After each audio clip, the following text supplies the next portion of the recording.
நாகை பகுதியில் இருந்து எமது செய்தியாளர் ஸ்ரீதர் தற்போது இணைப்பில் இருக்கிறார். அவரிடம் பேசலாம். வணக்கம் ஸ்ரீதர், தற்பொழுது நீங்க எந்த பகுதியில் இருக்கிறீங்க? அங்கு உள்ள சூழல் என்ன, அது குறித்து சொல்லுங்க. வங்கக்கடலில் உருவான வார்த்து புயல் தற்போது சென்னையை நோக்கி தீவிரமாக நகர்ந்து வருவதால் நாகை மற்றும் காரைக்கால் கடற்பரப்பில் கடல் நீரில் அழுத்தம் ஏற்பட்டு தற்போது இந்த பகுதியில் கடல் கொந்தளிப்பு ஏற்பட்டுள்ளது.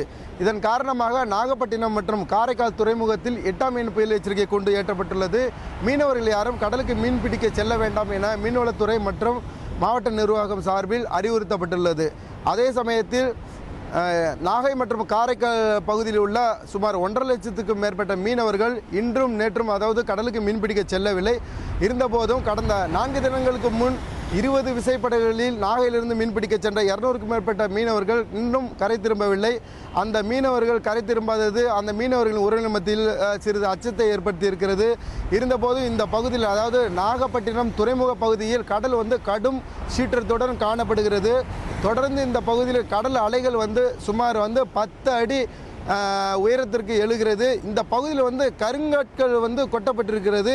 இந்த கருங்கல் தடுப்பு சுவரை மீறி கடல் நீர் ஊருக்கு உள்ளவே அந்த கடல் நீர் புகுந்திருக்கிறது. குறிப்பாக கல்லார், அக்கரைப்பேட்டை, கீச்சாங்குப்பம், நம்பியார் நகர், நாகூர், பட்டினச்சேரி உள்ளிட்ட பகுதிகளில் இந்த கடல் நீர் தடுப்பு சுவர்களையும் தாண்டி உள்ளே சென்றிருக்கிறது. கடற்கரை ஓரங்களில் நாட்டுப்படகுகளில் நிறுத்த முடியாத மீனவர்கள் அந்த படகுகளை சுமார் 200 மீட்டர் தூரத்திற்கு கிராமத்திற்கு உள்ளே அந்த படகுகளை மீட்டு மீனவர்கள் கொண்டு அந்த பகுதியில் நிறுத்தி கொண்டிருக்கிறார்கள்.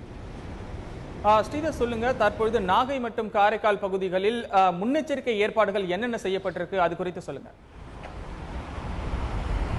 நிச்சயமா இந்த வார்த்து புயல் காரணமாக காரைக்கால் மாவட்டத்திற்கு பள்ளி மற்றும் கல்லூரிகளுக்கு விடுமுறை அளிக்கப்பட்டுள்ளது.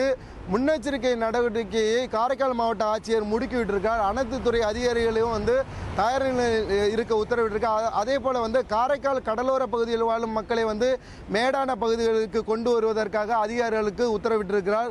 தொடர்ந்து நாகப்பட்டினத்தில் அதாவது கடலுக்கு மீன்பிடிக்க சென்ற மீனவர்களை கடல் சீற்றம் இன்னும் அதிகமாக இருக்கும் பட்சத்தில் அந்த மீனவர்கள் துறைமுகம் உள்ளே வருவது சிக்கல் ஏற்பட்டால் அவர்களை காரைக்கால் துறைமுகத்திற்கு அந்த படகுகளை மீனவர்களின் பத்திரமாக கொண்டு செல்வதற்கு நாகை மாவட்ட ஆட்சியர் அதாவது அதிகாரிகளுக்கு உத்தரவிட்டிருக்கார்.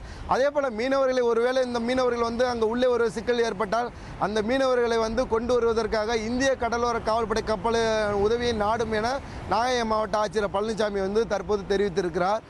தொடர்ந்து இந்த பகுதியில் அனைத்து துறை அதிகாரிகளும் முடுக்கிவிடப்பட்டிருக்கிறார்கள்.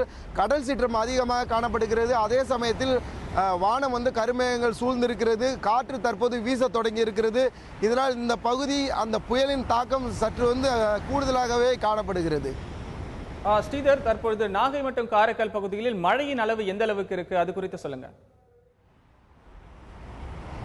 அதாவது இந்த பகுதி என்பது மழையை இன்னும் தொடங்கவில்லை. கருமேகங்கள் நேற்று மாலை கூட தொடங்கியது. இந்த கருமேகங்கள் இன்னும் வானிலையை மையமிட்டிருக்கு. இது தொடர்ந்து மழைக்கான வாய்ப்பு அதிகரிக்கக்கூடும் என எதிர்பார்க்கப்படுகிறது. இந்த மழை என்பது மாலை ஒரு 3லேருந்து ஒரு 5 மணிக்குள்ள வர வாய்ப்பு இருக்கு. அந்த அளவுக்கு இந்த பகுதியில் கருமேகங்கள் சூழ்ந்திருக்கு. எனவே மழை பெய்ய வாய்ப்பு அதிகம் காணப்படுகிறது. இந்த பகுதியில் தொடர்ந்து கடலோட நீரோட்டம் அழுத்தம் அதிகரிக்கிறதுனால தான் இந்த பகுதியில் அந்த கடல் சீற்றன்றது ரொம்ப வேகமாக இருக்குது. இதை இந்த பகுதி மீனவர்கள் என்ன சொல்கிறாங்கன்னா, அதாவது காற்று இல்லாமல் இருக்குது, ஆனால் அந்த கடல் இப்படி அடிக்கிறத பார்த்தாலே புயலோட வேகம் அதிகமாக இருக்கும். அதே சமயத்தில் இதோட பாதிப்பு கூடுதலாக இருக்குன்னு ஒரு அச்சம் தெரிவிக்கிறாங்க.